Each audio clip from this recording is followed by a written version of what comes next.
میں نے فیصلہ کر لیا تھا کہ اب میں مولوی سے نہیں پڑھوں گی کیونکہ میری ابھی شادی ہونی تھی، اس لیے مجھے اپنی حفاظت کرنی تھی۔ لیکن میری امی کو اس بات کا علم نہیں تھا اور میں بھی انہیں نہیں بتا سکی، جب ہی وہ مجھے زبردستی مولوی سے پڑھنے کے لیے بھیجتی تھی۔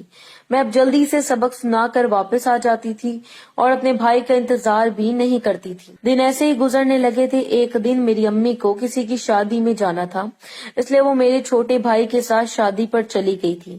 انہوں نے مجھے مولوی سے پڑھنے کے لیے بھیج دیا تھا۔ میں اس دن کافی پریشان ہوئی تھی، لیکن میرے پاس اور کوئی چارہ نہ تھا۔ جب ہی میں بھی مولوی سے پڑھنے چلی گئی، شام کا وقت تھا، سب بچے باری باری پڑھ کر چلے گئے تھے، پر مولوی نے مجھ سے کوئی سبق نہیں سنا تھا۔ میں بہت ہی حیران ہوئی تھی۔ میں جب بھی اس کو سنانے کے لیے جاتی تو وہ مجھے پھر سے لائن میں لگا دیتے تھے۔ سب بچے سبق سنا کر واپس گھر چلے جاتے تھے اور اب صرف میں ہی رہ گئی تھی۔ جب مولوی صاحب نے مجھے اپنے روم میں بلا لیا، میں بھی ان کی بات مان کر ان کے پیچھے چلی گئی تھی، کیونکہ باہر ویسے بھی بہت سردی تھی۔ لیکن میری یہ حرکت میری سب سے بڑی غلطی ثابت ہوئی تھی، کیونکہ اس کے بعد جو ہوا تھا وہ میری زندگی کا سب سے برا خواب تھا۔ میرے وہم و گمان میں بھی نہیں تھا کہ وہ مولوی میرے ساتھ کچھ ایسا کرے گا۔ اس نے مجھے زبردستی وہ سب کرنے کا کہا تھا جو میں بالکل بھی نہیں جانتی تھی۔ میں نے اس سے دور ہونا چاہا، پر وہ مجھے کہنے لگا کہ اگر میں نے یہ سب نہ کیا تو وہ مجھے گھر نہیں جانے دے گا۔ میں بھی اب پھنس چکی تھی۔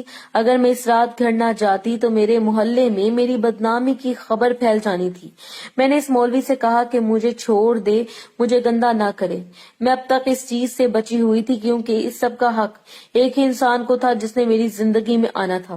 پر مولوی کی آنکھوں میں مجھے دیکھ کر چمک اور بھی گہری ہو گئی تھی۔ میں نے چلانا شروع کر دیا تھا، لیکن اس گھر میں مولوی اور میرے علاوہ کوئی بھی نہیں تھا۔ میں نے دل میں سوچا تھا کہ کاش میرا بھائی آج بھی میرے ساتھ ہوتا تو یہ سب بالکل بھی نہ ہوتا۔ میں نے گھر سے بھاگنے کی کوشش کی، لیکن اس نے مجھے دوبارہ پکڑ کر گھسیٹ لیا تھا۔ میں پوری اس کے رحم و کرم پر تھی۔ میں نے غصے میں آ کر اس کے منہ پر ایک تھپڑ لگایا تھا۔ اس حرکت سے وہ مولوی بہت غصہ ہوا تھا، جب بھی اس نے مجھے بیڈ پر دھکا دے دیا تھا۔ میں نے بہت چیخو پکار کی تھی، پر اس رات کوئی بھی مجھے بچانے والا نہیں تھا۔ مولوی نے جی بڑھ کے اپنی ہوس پوری کی تھی اور میری پرواہ کیے بغیر اس نے مجھے گندا کیا تھا۔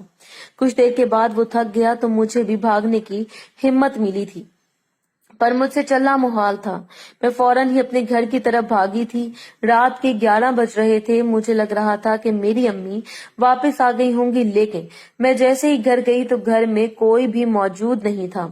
میں نے جلدی سے پانی پیا اور اپنا سانس بحال کیا۔ میری حالت بہت خراب ہو گئی تھی۔ میرے کپڑے بھی جگہ جگہ سے اس حرکت کا ثبوت پیش کر رہے تھے۔